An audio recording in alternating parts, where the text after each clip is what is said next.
and delivering talks. So let me go ahead without wasting time and show you how exactly we do exponential measurement. So this is how a ratio looks like. So I will when we get a CD and probably a zip file, because if you record a CD and directly copy in your laptop, it will be occupying a huge kind of a space. So we need to copy the zip file, and then zip file is loaded in the ratio software. And then ratio software, once we open the same same patient, then we see these options. You can see here on the left top, there is a systole and diastolic frames, and then there are a series, 3-4 series at 30-40% of systole, or where you are measuring. So whenever we are measuring the annulus, so 30-40 percent, the annulus is larger, and that's what we want to measure. If you measure in diastole, then annulus will be smaller, and then your choice of valve can be a little vague, and it may not be perfect. So we choose this. You can see here, we will click the aortic valve systole, and then we go for automatic,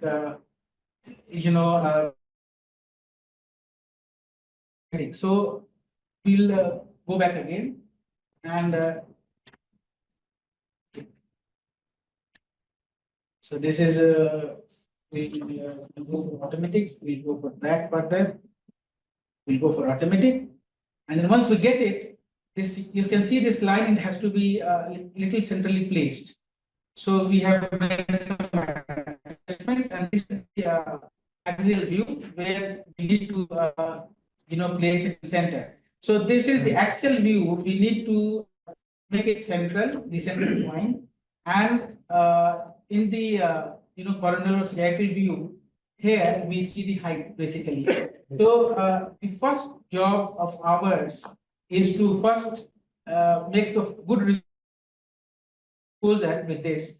You click on the right side of the button and move upward, forward with your two hands, fingers, and then you adjust the contrast and the brightness. Then once we see this, we can see 3 cusps, beautiful cusps, and then we can see the calcium. So this is the roller where we go into different cusps and start measuring the putting the annular dots. So you can see here now we are in left cusp, and this pink line, basically the pink roller, pink baseline, the line is very important. And once we are in, you can see here in center of the left cusp. Now we nadir of this left cusp. You can see here where the leaflet is just insertion of leaflets, and we make a point here. So 1 point, 1 dot we have given here, that is a red dot, and that corresponds with the lowest point of the left cusp. Then we take this pink roller to right cusp. You can see here now we are going to right cusp, and then we again put the same thing. We can put a point here, and so us, or we can go a little bit low here. Yeah, I think that looks perfect.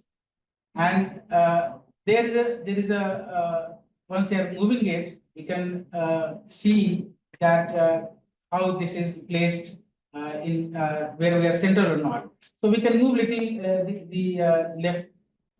Yeah, so this is how we go for the right cusp, and then finally we come to left. You see here we are going to for left, and this is now central, and then again we put a dot just at the nut. So now we have got 3 dots. You can see here, but we need some final adjustments, and here the yellow dot is not exactly at central, so we have to make it little central. And it looks fine. We can little modify this again, become little down. So now it looks good to me, and this is the annular line, and then we can confirm it. So finally you can rotate and see how things are there. When we are coming to the left, you can see here it is nadir, and we go like this. You can see on right side,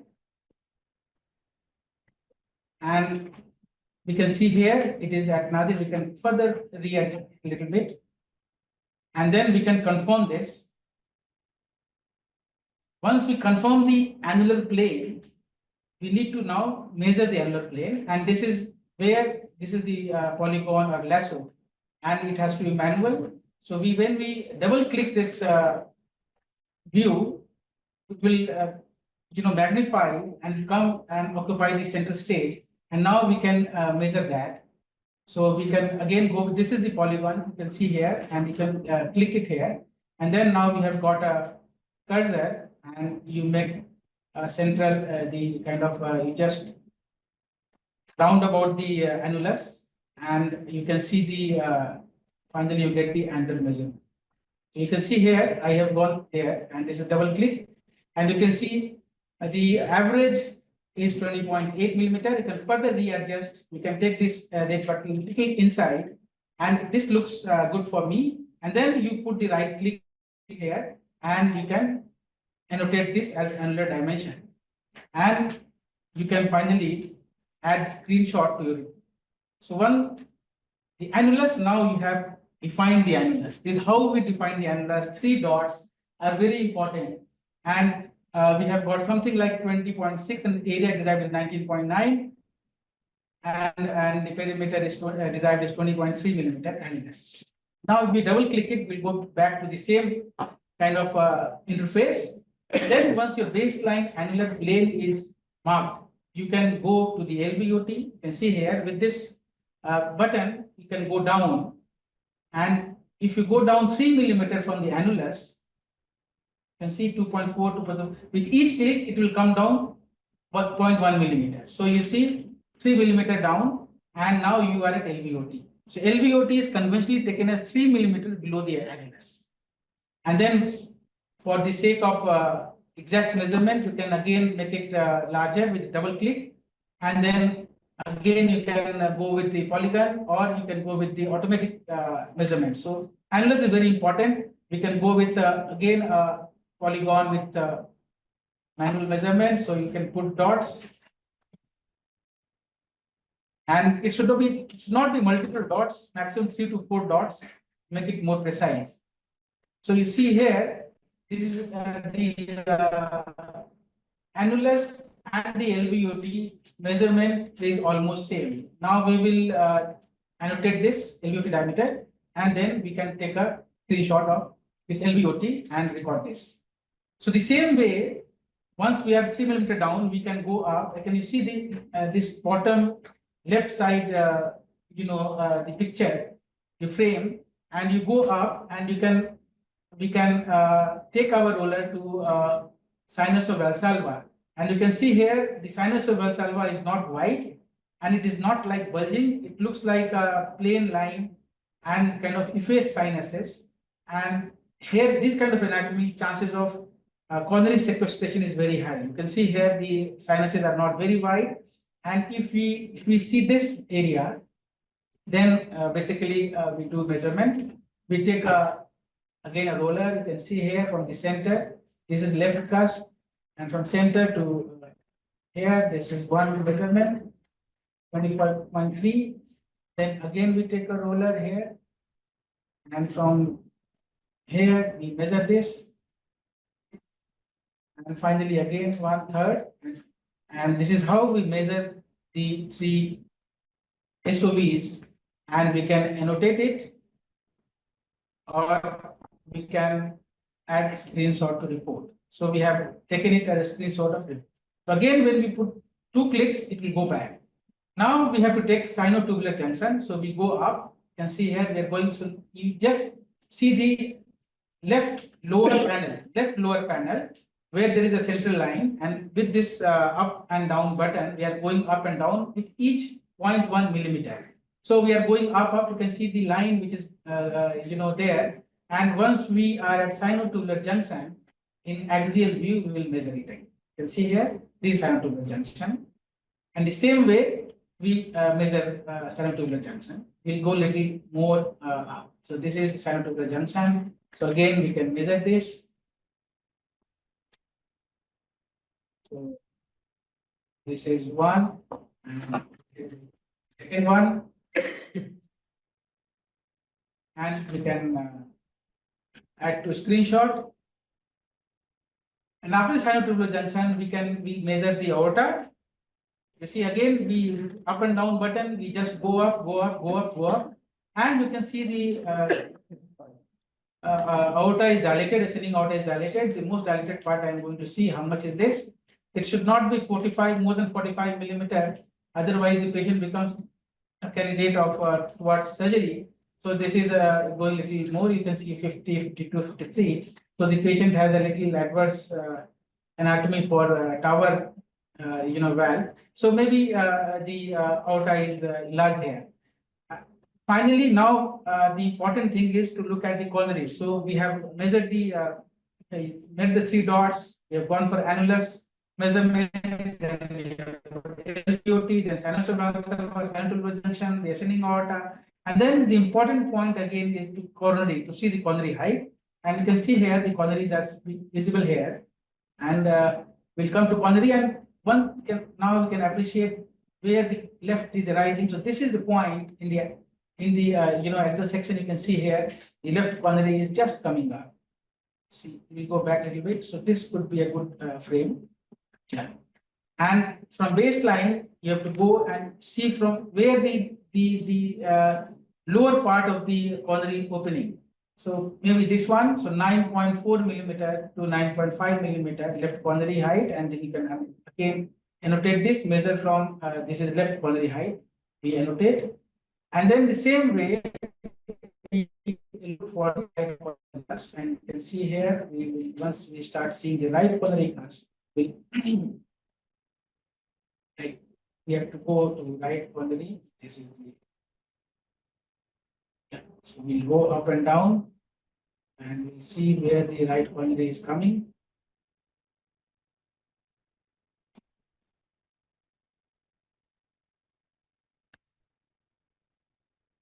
Yes, the coronaries are a little challenging. You can see.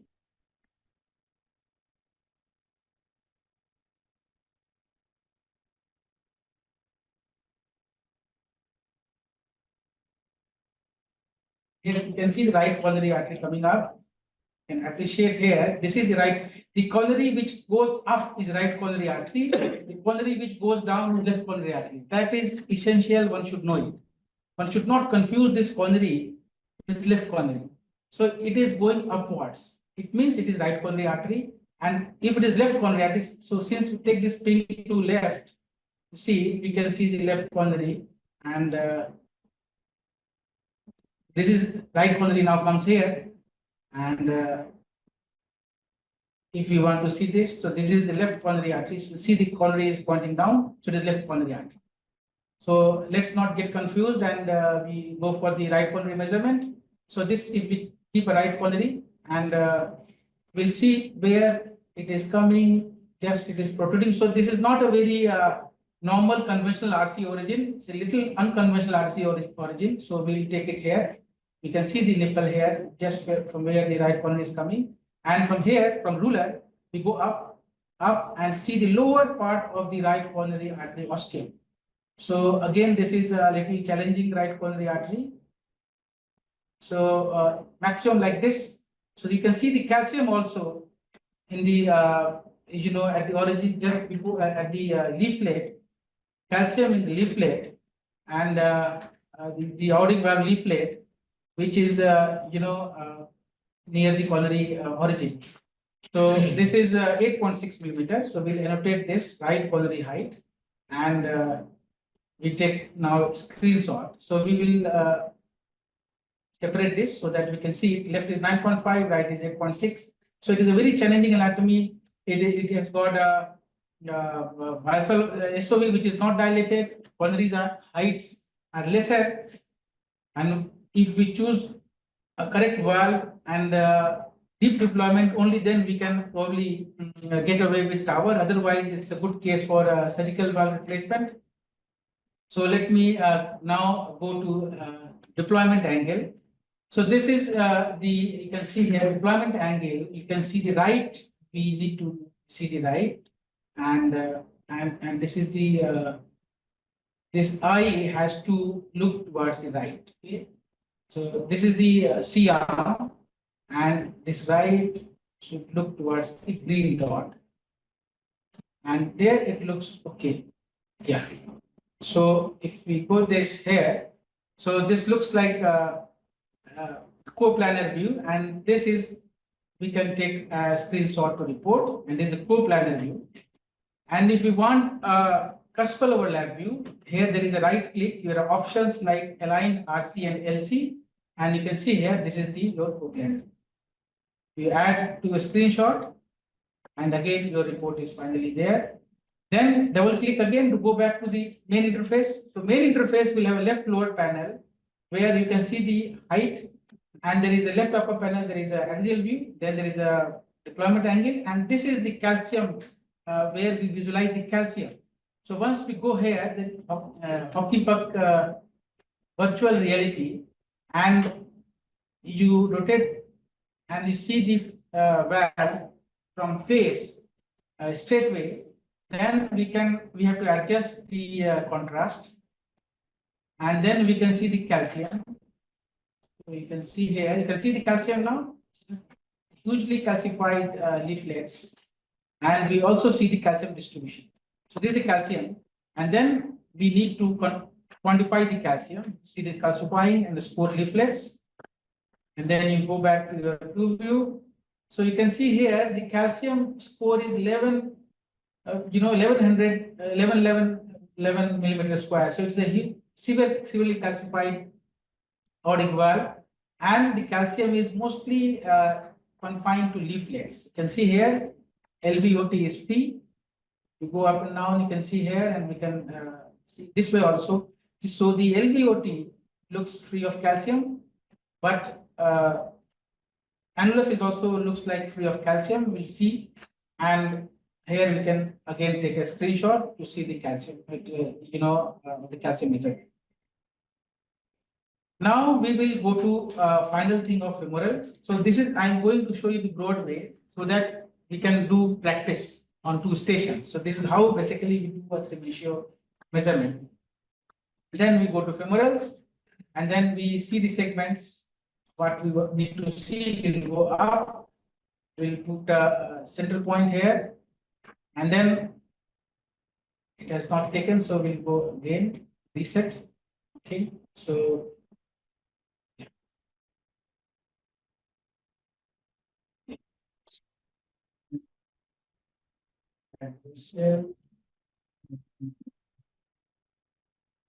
back.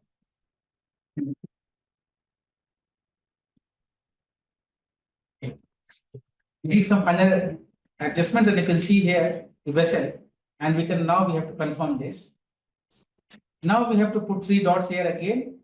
1, 2 below the bifurcation, and 3 is here. And now you go to the next button. And now this is the basically snake view, and we have to again make the points here so that we are in central line. We again confirm now, and then we get the stretch view, and we measure the femoral vessels. And here you can see this is the bifurcation point, and you can see here there is you can go up and down and take the measurement. So you can little magnify this so that your measurements become better. You can see now the vessel, and this the button from the up and down button, you can take the cursor down and roller down where you want to take the measurement. So this is just the bifurcation. You can see here, this is the bifurcation, and you can also move in 3D. You see, you can move in 3D. So this is the profunda which is going in, and now just above the bifurcation, what is the vessel caliber? You can measure here. This is the vessel caliber. So you can take a this roller. So this is one, and this is the second. So this patient was given less contrast because this patient had a creatinine of 1.7, and the average diameter is around 7. So it should not be a worrisome thing. Then we go up, we see the external iliac. We can again measure here 2 measurements.